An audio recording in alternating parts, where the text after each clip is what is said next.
नमस्कार, मी श्री म्हात्रे सर, संचालक म्हात्रे क्लासेस, पेझारी, अलिबाग. आज आपण रिव्हिजन घेणार आहोत. चॅप्टरचं नाव आहे सॉलिड स्टेट.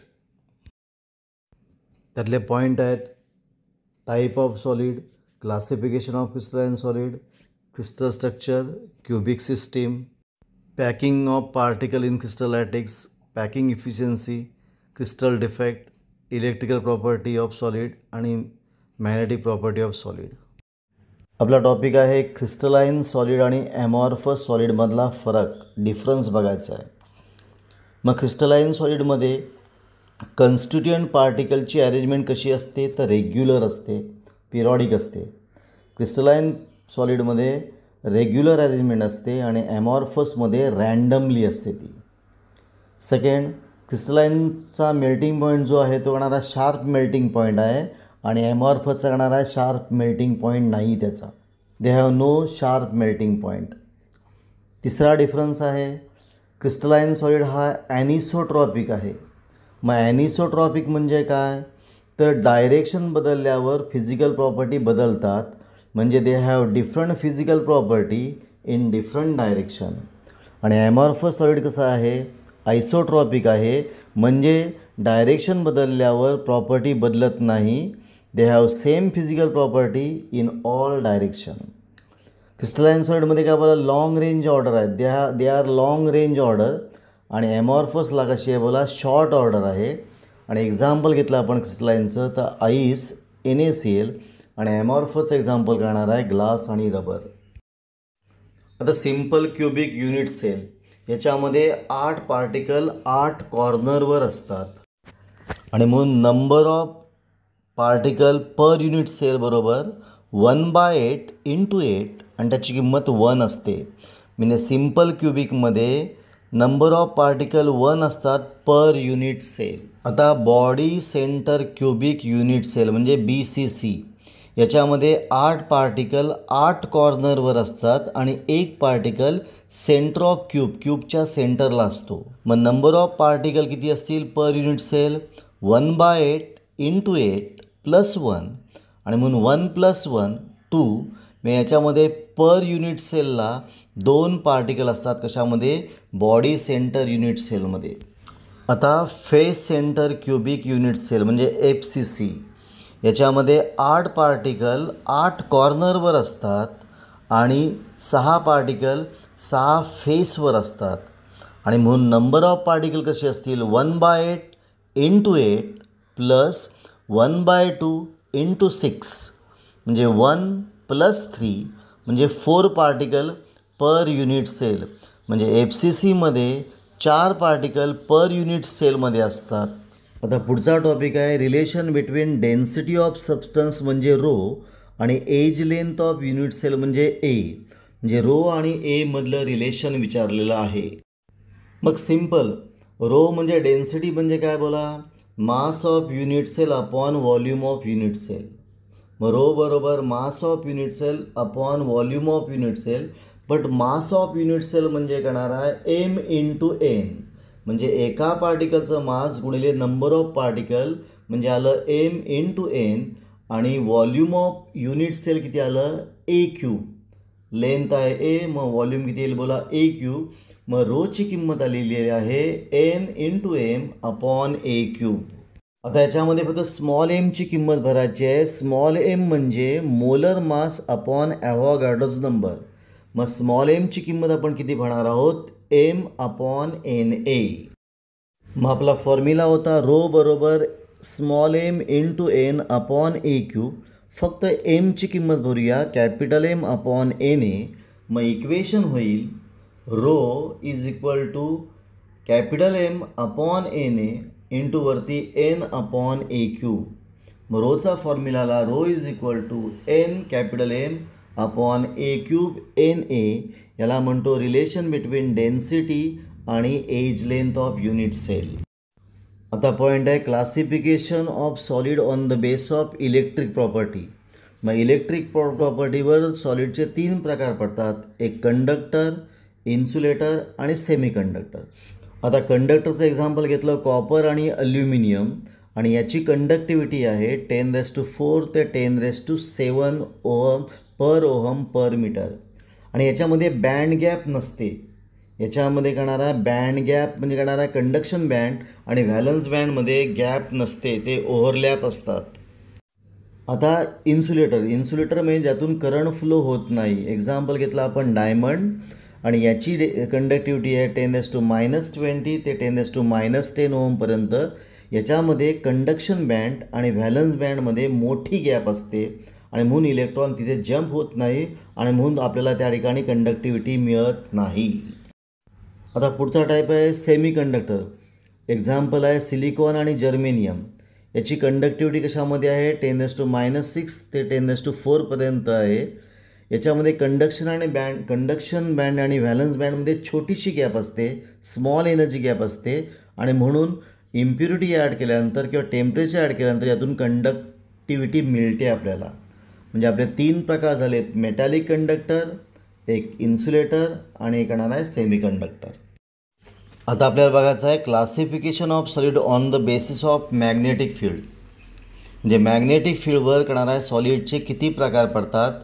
तर एक आहे डायमॅग्नेटिक सबस्टन्स, एक आहे पॅरामॅग्नेटिक सबस्टन्स आणि एक आहे फेरोमॅग्नेटिक सबस्टन्स. मग डायमॅग्नेटिक सबस्टन्स म्हणजे काय, जो मॅग्नेटिक फील्डमध्ये वीकली रिपेल आहे, वीकली रिपेल करतो, त्याला म्हणतो करणारा डायमॅग्नेटिक, आणि याच्यामध्ये सगळे इलेक्ट्रॉन पेअर असतात. पॅरामॅग्नेटिकमध्ये तो weakly attracted in magnetic field आणि फेरोमॅग्नेटिकमध्ये strongly attracted in magnetic field. पुन्हा बघा, डाय म्हणजे weakly repel by magnetic field, para म्हणजे वीकली अट्रॅक्टेड इन करणारा मॅग्नेटिक फील्ड आणि फेरो म्हणजे स्ट्रॉंगली अट्रॅक्टेड इन करणारा मॅग्नेटिक फील्ड. मध्ये सगळे पेअर इलेक्ट्रॉन असतात, पॅरामध्ये अनपेअर इलेक्ट्रॉन प्रेझेंट असतात आणि करणारा फेरोमध्ये सुद्धा करणारा अनपेअर इलेक्ट्रॉन प्रेझेंट असतात. आणि एक्झाम्पल आपल्याला दिलेलं आहे, डायचं एक्झाम्पल N2F2, पॅराचं दिलं आहे ऑक्सिजन आणि फेरोचं दिलं आहे करणारा आहे Fe, कॉपर, निकेल. आता आपल्याला बघायचं आहे 4 टाईप ऑफ क्रिस्टलाइन सॉलिड. कोणकोणते आहेत बोला. एक आयोनिक सॉलिड, एक कोव्हॅलंट सॉलिड, एक मॉलिक्युलर सॉलिड आणि एक मेटॅलिक सॉलिड. मग आता आयोनिक सॉलिडमध्ये पार्टिकल कोण असतात तर आयन, म्हणजे कोण असतील कॅटायन आणि ॲनायन. कोव्हॅलंटमध्ये कोण असतील कोणाला पार्टिकल तर कोव्हॅलंटली बॉन्डेड ॲटम. मॉलिक्युलर सॉलिडमध्ये कोण असतील मोनो ॲटोमिक किंवा पॉलिॲटोमिक मॉलिक्यूल असतील. आणि मेटॅलिक सॉलिडमध्ये कोण असतील बोला metal ions in the sea of electron. पुन्हा बघा, आयोनिकमध्ये कॅटायन ॲनायन, कोव्हॅलंटीमध्ये कोव्हॅलंटली बॉन्डेड ॲटम, मॉलिक्युलरमध्ये करणारा ॲटम्स म्हणजे मोनो ॲटोमिक किंवा पॉलिॲटोमिक मॉलिक्युल्स, आणि मेटॅलिक सॉलिडमध्ये कोण असतील तर metallic ion in the sea of electron. Ionic सॉलिडमध्ये फोर्स कुठला असेल तर इलेक्ट्रोस्टॅटिक्स. कोव्हॅलंटमध्ये कोणता असेल कोव्हॅलंट बॉन्ड. मॉलिक्युलर सॉलिडमध्ये कुठला असेल लंडन फोर्स किंवा डायपोल किंवा हायड्रोजन बॉन्डिंग. आणि मेटॅलिक सॉलिडमध्ये कुठला असेल मेटॅलिक बॉन्ड. आता आयोनिक सॉलिड कशी असतील बोला हार्ड आणि ब्रिटल आहे. कोव्हॅलंट सॉलिड कसं असेल व्हेरी हार्ड असेल. मॉलिक्यूल कसं असेल सॉफ्ट असेल. आणि मेटॅलिक कसं असेल बोला तो सॉफ्ट टू व्हेरी हार्ड, म्हणजे व्हॅरिएशन त्याच्यामध्ये असणार आहे. आता मेल्टिंग पॉईंट पहिल्याचा असेल हाय, दुसऱ्याचा असेल हाय, तिसऱ्याचा असेल लो आणि चौथ्याचा असेल वाईड रेंज. एक्झाम्पल आयोनिकचं NaCl, कोव्हॅलंटचं डायमंड, मॉलिक्युलरचं आईस आणि मेटॅलिकचं करणारा सोडियम किंवा मॅग्नेशियम. आता बघायचं आपल्याला पॅकिंग इन सॉलिड. मग पहिलं आहे लिनियर पॅकिंग, ती 1 डायमेन्शन आहे. प्लॅनर पॅकिंग 2 डायमेन्शन आहे. क्लोज पॅकिंग 3 डायमेन्शन आहे. आता लिनियर पॅकिंगमध्ये करणार आहे spheres are place in horizontal row, त्याचा कोऑर्डिनेशन नंबर 2 असतो. नंतर प्लॅनर पॅकिंगमध्ये 2 भाग आहेत, एक AAA टाईप आणि ABAB टाईप. AAA टाईपला म्हणतो आपण square close pack structure, ABAB टाईपला म्हणतो आपण हेक्झागोनल करणारा आहे क्लोज पॅक स्ट्रक्चर. आता AAA टाईपला म्हणतो आपण स्क्वेअर क्लोज पॅक स्ट्रक्चर, त्याचा कोऑर्डिनेशन नंबर 4 आहे. आणि ABAB टाईपला म्हणतो आपण हेक्झागोनल क्लोज पॅक स्ट्रक्चर, त्याचा कोऑर्डिनेशन नंबर करणार आहे 6 आहे. आता क्लोज पॅकिंग म्हणजे 3 डायमेन्शनचे पण 3 टाईप दिलेले आहेत. आता 3 टाईप कोणकोणते आहेत AAA टाईप त्याला म्हणतो सिम्पल क्युबिक स्ट्रक्चर. दुसरं ए बी टाईप, त्याला म्हणतो हेक्झॅगनल क्लोज पॅक म्हणजे HCP स्ट्रक्चर. आणि तिसरं ए बी सी टाईप, त्याला म्हणतो क्युबिक क्लोज पॅक म्हणजे CCP और फेस सेंटर क्युबिक म्हणजे FCC स्ट्रक्चर. याच्यामध्ये ए टाईपला कोऑर्डिनेशन नंबर किती 6 आहे. ए बी म्हणजे हेक्झॅगोनल क्लोज पॅकिंगचं करणार आहे कोऑर्डिनेशन नंबर 12 आहे. आणि A B C type coordination number करणार आहे त्याचासुद्धा 12 आहे. ए बी सी टाईपला पण काय 12 आहे. हे packing efficiency for simple cubic, body centre आणि फेस सेंटर तिघांची पॅकिंग इफिशियन्सी आपल्याला काढायची आहे. मग पॅकिंग इफिशियन्सी काढताना सिम्पल स्टेप आहेत बघा.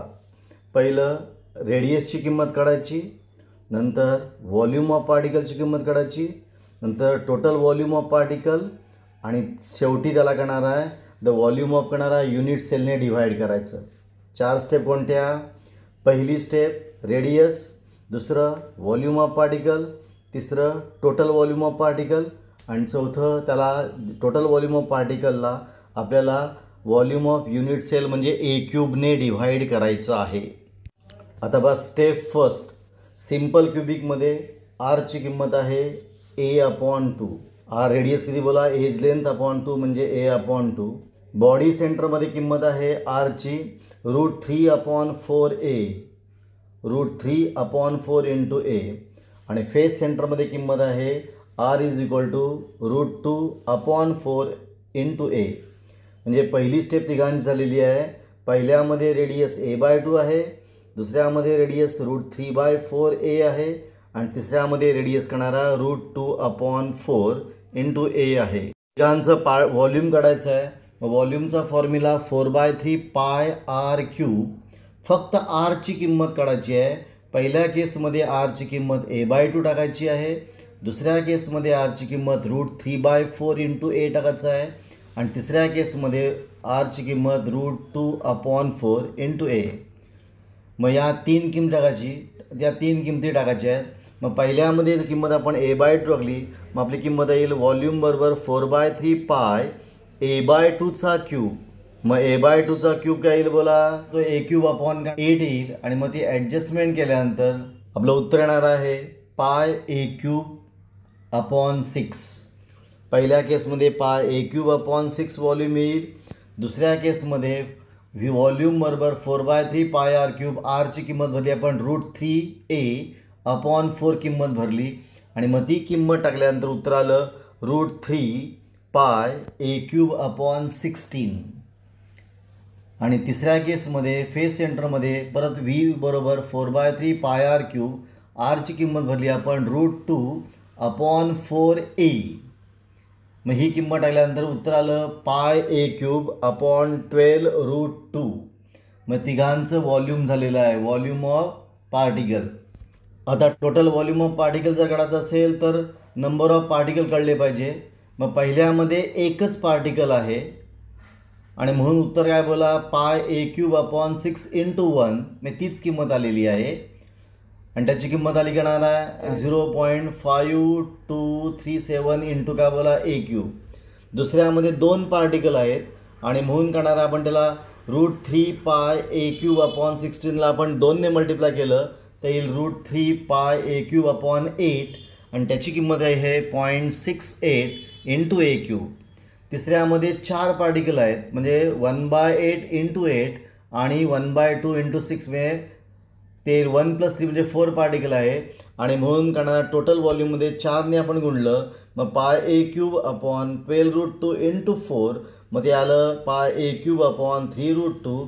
त्याची किंमत आली √74A³. आता टोटल व्हॉल्यूम ऑफ करणारा पार्टिकल आलं. आता या सगळ्याला करणार आहे आपल्याला व्हॉल्यूम ऑफ करणार आहे युनिट सेलने डिव्हाइड करायचं आहे, म्हणजे A³ डिव्हाइड करायचं आहे, आणि 100ने मल्टिप्लाय करायचं आहे पर्सेंटेज म्हणून. आणि म्हणून total volume of particle 0.5237 A³ into 100. मग त्याची किंमत आली येणार आहे 52.37, म्हणजे 52.4 आलेलं आहे. आता दुसऱ्यामध्ये किती आलं? 0.68 A³ आलं, त्याला पण A³ डिवाइड करायचं आहे व्हॉल्यूमने. मग उत्तर आलेलं आहे करणार आहे इंटू 100. उत्तर आलं 68%. तिसऱ्या केसमध्ये पण करणार आहे, त्याला आपल्याला ए क्यूबने डिवाइड करायचं आहे.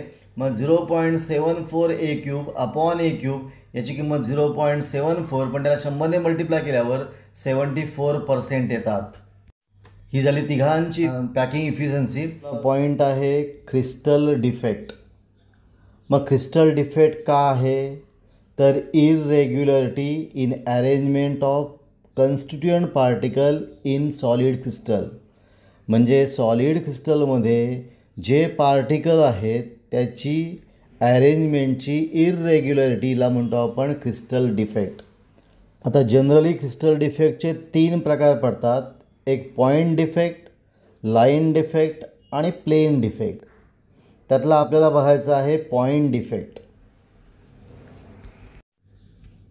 मग आता पॉईंट डिफेक्ट का आहे, तर पॉईंट डिफेक्ट ही इरेग्युलरिटी आहे प्रोड्यूस इन कशामध्ये, arrangement of basis at lattice point in crystalline solid. म्हणजे क्रिस्टलाइन सॉलिडमध्ये लॅटिक पॉईंटला जी बेसिसची जी अरेंजमेंट असते त्याची करणारा इरेग्युलरिटी याला म्हणतो आपण पॉईंट डिफेक्ट.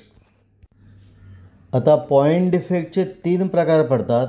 एक stoichiometric point defect, second impurity defect आणि नॉन स्टायचोमेट्रिक पॉईंट डिफेक्ट. एक स्टायचोमेट्रिक, एक इम्प्युरिटी आणि एक नॉन स्टायचोमेट्रिक पॉईंट डिफेक्ट. आता पहिला स्टायचोमेट्रिक पॉईंट डिफेक्ट. मग स्टायचोमेट्रिक पॉईंट डिफेक्ट म्हणजे काय, केमिकल फॉर्म्युला ऑफ कंपाऊंड काय शो करतो, तर fix ratio of number of atom किंवा fix ratio of number of cation आणि ॲनायन. म्हणजे या कॅटायन ॲनायनचा जो रेशो असतो किंवा नंबर ऑफ ॲटमचा जो रेशो असतो तो फिक्स असतो आणि त्या फिक्स रेशोला म्हणतो आपण स्टायचोमेट्री ऑफ कंपाऊंड. आणि स्टायचोमेट्री डिफेक्टमध्ये स्टायचोमेट्री बदलत नाही, इट रिमेन्स अनचेंज. त्याला म्हणतो आपण स्टायचोमेट्रिक पॉईंट डिफेक्ट. म्हणजे स्टायचोमेट्रिक पॉईंट डिफेक्टमध्ये जो रेशो असतो कॅटायन आणि ॲनायनचा रेशो असतो तो बदलत नाही, तो फिक्स असतो. आता स्टायचोमेट्रिक पॉईंट डिफेक्टचे 4 प्रकार पडतात. एक vacancy defect, self interstitial defect, एक स्कॉटी डिफेक्ट आणि फ्रेंकल डिफेक्ट. 4 कुठले, व्हॅकन्सी, इंटरस्टिशियल, स्कॉटी डिफेक्ट आणि एक फ्रेंकल डिफेक्ट. आता हे 4ही डिफेक्ट आपल्याला एक एक बघायचे आहेत. आता आपल्याला बघायचं आहे व्हॅकन्सी डिफेक्ट. मग आता आकृतीमध्ये काय दिसतं आहे, पार्टिकल मिसिंग दिसतात. मग ज्या डिफेक्टमध्ये पार्टिकल मिसिंग असतात फ्रॉम देअर करणारा आहे रेग्युलर साईड त्याला म्हणतो आपण व्हॅकन्सी डिफेक्ट. मग पार्टिकल मिस असतात. मग पार्टिकल मिस असतात याचा अर्थ मास कमी होणार, मास डिक्रीजेस, व्हॉल्यूम सेम राहणार आहे आणि म्हणून डेन्सिटी करणार आहे कमी होणार आहे. या व्हॅकन्सी डिफेक्ट्समध्ये व्हॉल्यूम सेम, मास डिक्रीजेस, डेन्सिटी डिक्रीजेस. आता दुसरा टाईप आहे इंटरस्टिशियल डिफेक्ट. आता हे 2 प्रकारचे असतील. याच्यामध्ये एक्स्ट्रा पार्टिकल इंटरस्टिशियल पोझिशनला असतील, म्हणजे मधल्या पोझिशनला असतात. एक्स्ट्रा पार्टिकल असतात त्याला म्हणतो आपण सेल्फ इंटरस्टिशियल डिफेक्ट. आणि याच्यामुळे तो एक्स्ट्रा पार्टिकल असल्यामुळे मास वाढणार आहे, व्हॉल्यूम सेम राहणार आहे आणि म्हणून डेन्सिटी वाढणार आहे. काय होतं बोला, व्हॉल्यूम सेम, एक्स्ट्रा पार्टिकलमुळं मास वाढेल आणि मास वाढल्यामुळे डेन्सिटी वाढणार आहे. आता इंटरस्टिशियलमध्ये दुसरा इफेक्ट आहे, दुसरा टाईप आहे. याच्यामध्ये पार्टिकल एक्स्ट्रा येत नाही तर तो पार्टिकल आपली जागा बदलतो. एक पार्टिकल जो आहे तो करणार आहे आपल्या जागेवरनं मधल्या इंटरस्टिशियल पोझिशनला येतो, त्यालाही सुद्धा म्हणतो आपण सेल्फ इंटरस्टिशियल डिफेक्ट. याच्यामध्ये व्हॉल्यूम सेम असतं, माससुद्धा बदलत नाही आणि म्हणून या ठिकाणी डेन्सिटी फिक्स राहणार आहे.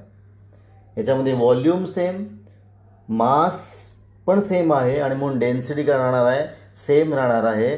याला म्हणतो आपण इंटरस्टिशियल डिफेक्ट. हा झाला दुसरा डिफेक्ट. आता आपल्याला तिसरा भाग बघायचा आहे. आता आपल्याला बघायचं आहे स्कॉटी डिफेक्ट. स्कॉटी डिफेक्ट कशामध्ये मिळतो, तर आयोनिक सॉलिडमध्ये मिळतो. कशामध्ये मिळतो, आयोनिक सॉलिडमध्ये. याच्यामध्ये इक्वल नंबर ऑफ कॅटायन आणि ॲनायन मिसिंग असतात. Same equal number of cation आणि ॲनायन करणार आहे त्यांच्या रेग्युलर पोझिशनमधनं करणार आहे मिसिंग असतात. त्याला म्हणतो आपण स्कॉटी डिफेक्ट. म्हणजे पेअर कॅटायन ॲनायन व्हॅकन्सी असते, याच्या कॅटायन ॲनायनची ती व्हॅकन्सी असते, म्हणजे pair cation anion vacancy is called as Schottky defect. याच्यामध्ये आयन्स डिक्रीज होतात, आयन डिक्रीज म्हणून मास डिक्रीज होतो, व्हॉल्यूम सेम असतो, मास डिक्रीज झाल्यामुळे डेन्सिटीसुद्धा करणार आहे, कमी होणार आहे, ते डिक्रीज होणार आहे. याच्यामध्ये इक्वल नंबर ऑफ कॅटायन आणि ॲनायन मिसिंग असतात आणि म्हणून इलेक्ट्रिकल न्यूट्रलिटी मेंटेन असते स्कॉटी डिफेक्टमध्ये. आता चौथा डिफेक्ट बघायचा आपल्याला करणार याच्यातला फ्रेंकल डिफेक्ट. स्टायचोमेट्रीचा चौथा डिफेक्ट बघायचा आहे फ्रेंकल डिफेक्ट. मग फ्रेंकल डिफेक्ट का आहे, तर हा याच्यामध्ये करणार आहे आयन असतात ते करणार आहे आपल्या रेग्युलर साईटवरनं काय बोला मिस होतात आणि ते इंटरस्टिशियल पोझिशनला जातात. तो डिफेक्ट म्हणजे काय बोला फ्रेंकल डिफेक्ट. म्हणजे फ्रेंकल डिफेक्टमध्ये आयोनिक कंपाऊंडमधले आयन जे असतात ते रेग्युलर साईटवरनं मिस होतात आणि आतमध्ये इंटरस्टिशियल पोझिशनला जातात, त्याला म्हणतो आपण फ्रेंकल डिफेक्ट. ह्याच्यामध्ये जनरली कॅटायनची साईज लहान असल्यामुळे कॅटायन डिस्प्लेस होतात कुठे इंटरस्टिशियल पोझिशनला. याच्यामध्ये आयन जे आहेत कॅटायन ते डिस्प्लेस होतात आणि इंटरस्टिशियल पोझिशनला जातात, पण आयनची संख्या बदलत नाही, त्यामुळे मास बदलत नाही आणि म्हणून करणारा डेन्सिटी पण बदलणार नाही, डेन्सिटी सेम राहणार आहे. इथे आपले स्टायचोमेट्रीचे 4 प्रकार झालेले आहेत, इंटरस्टिशियल, व्हॅकन्सी, स्कॉटी आणि फ्रेंकल डिफेक्ट. आता आपल्याला बघायचे आहेत इम्प्युरिटी डिफेक्टचे 2 प्रकार बघायचे आहेत, सबस्टिट्यूशन इम्प्युरिटी डिफेक्ट आणि इंटरस्टिशियल इम्प्युरिटी डिफेक्ट. आता इम्प्युरिटी डिफेक्ट म्हणजे काय, म्हणजे ज्यावेळेला फॉरेन ॲटम म्हणजे वेगळा ॲटम असेल त्याला म्हणतो आपण इम्प्युरिटी डिफेक्ट. म्हणजे होस्ट ॲटमपेक्षा वेगळा जर ॲटम असेल म्हणजे फॉरेन ॲटम असेल तर त्याला म्हणतो आपण इम्प्युरिटी डिफेक्ट. मग आता इम्प्युरिटी डिफेक्टचे 2 प्रकार घ्यायचे आहेत आपल्याला. त्यातला पहिला आहे सबस्टिट्यूशनल इम्प्युरिटी डिफेक्ट. आता डायग्रॅममध्ये दिले बघा, ॲलॉय दिलं आहे ब्रास. मग ब्रास कसला ॲलॉय आहे, कसलं मिक्सचर आहे, तर कॉपर आणि झिंक. मग ब्रासमध्ये होस्ट ॲटम कोण आहे, तर कॉपर. मग कॉपरला कोणी रिप्लेस केलेलं आहे, झिंक. म्हणजे कॉपरला झिंकने सबस्टिट्यूट केलेलं आहे आणि म्हणून कॉपरमध्ये झिंकची इम्प्युरिटी आहे, त्याला म्हणतो आपण सबस्टिट्यूटेड इम्प्युरिटी डिफेक्ट. आता दुसरा टाईप आहे इंटरस्टिशियल इम्प्युरिटी डिफेक्ट. मग या डिफेक्टमध्ये काय असतात, तर इम्प्युरिटी ॲटम ते करणारा इंटरस्टिशियल पोझिशन ॲक्वायर करतात. हे एक्झाम्पल आहे स्टेनलेस स्टील. मग स्टेनलेस स्टीलमध्ये आयन होस्ट ॲटम आहेत आणि कार्बन इंटरस्टिशियल पोझिशनला ते असतात आणि त्याला म्हणतो आपण इंटरस्टिशियल इम्प्युरिटी डिफेक्ट. आपले इम्प्युरिटी डिफेक्ट संपले. इम्प्युरिटीचे आपण 2 प्रकार बघितलं, सबस्टिट्यूशनल इम्प्युरिटी डिफेक्ट आणि एक इंटरस्टिशियल इम्प्युरिटी डिफेक्ट. आता तिसरा टाईप आहे आपला नॉन स्टायचोमेट्रिक डिफेक्ट. त्याचे 2 प्रकार आहेत, मेटल डिफिशियन्सी आणि मेटल एक्सेस डिफेक्ट. त्यातला पहिलं नॉन स्टायचोमेट्रिक डिफेक्ट बघू आपण. आता या डिफेक्टमध्ये the ratio of number of atom changes होतात किंवा ratio of number of cation आणि ॲनायन हा डिफरंट असतो कोणापेक्षा, केमिकल फॉर्म्युलापेक्षा. त्याला म्हणतो आपण non stoichiometric defect. Non stoichiometric डिफेक्टमध्ये फिक्स रेशो म्हणजे स्टायचोमेट्री चेंज होते, त्याला म्हणतो आपण नॉन स्टायचोमॅट्रिक डिफेक्ट. आता नॉन स्टायचोमॅट्रिकचे 2 प्रकार पडतात, एक मेटल डिफिशियन्सी डिफेक्ट आणि मेटल एक्सेस डिफेक्ट. त्यातला आपण मेटल डिफिशियन्सी डिफेक्ट पहिला बघणार आहोत. हा डिफेक्ट कोण देईल, जो व्हॅरिएबल ऑक्सिडेशन स्टेट देईल तोच हा डिफेक्ट देणार आहे. याच्यामध्ये पॉझिटिव्ह मेटल आयन हा मिसिंग असतो, म्हणजे पॉझिटिव्ह चार्ज मिसिंग असेल आणि म्हणून एक्स्ट्रा निगेटिव्ह चार्ज त्या ठिकाणी असणार आहे. मग त्याला कोण बॅलन्स करेल, तर करणारा cation of same metal with higher oxidation state. मग आपल्याला कंपाऊंड दिलं बा NiO, याच्यामध्ये एक Ni2+ आयन मिसिंग आहे. मग आता 2+ आयन Ni2+ आयनचा चार्ज बॅलन्स कसा होईल बघा. मग extra 2+ ion charge balance by 2 Ni3+ ion. मग हे झालं आहे मेटल डिफिशियन्सी डिफेक्ट. आता पुढचा आहे मेटल एक्सेस डिफेक्ट.